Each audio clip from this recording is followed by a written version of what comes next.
Hello, traders. FX Pip Collector here. Today is Wednesday, April 9th, and this is my analysis for the pound yen.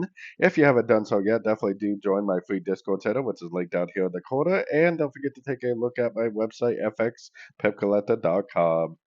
So, anyways, yesterday I was saying that it kind of looks like the yen possibly could turn back up for a pretty good move. And what ended up happening was it made another lower high, another lower high, and another lower high. This is just more proof why I really don't count a trend trade that much. Because, I mean, it did look like it was going to go up, but it definitely wasn't a trade that I was going to take.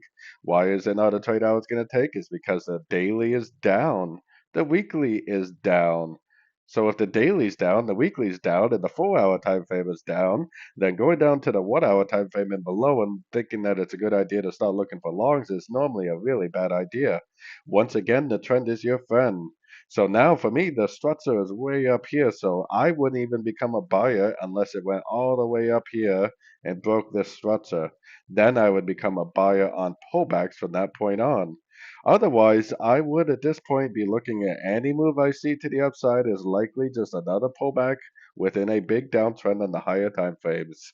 I definitely would be looking for shorts. I'd be looking for one, two, three-way pullbacks, one, two, three-way pullbacks to go short for the continuation of this higher time frame downtrend.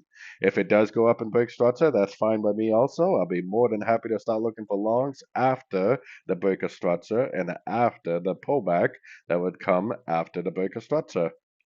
So anyways, don't forget to like and subscribe. And as always, thank you for watching and happy trading.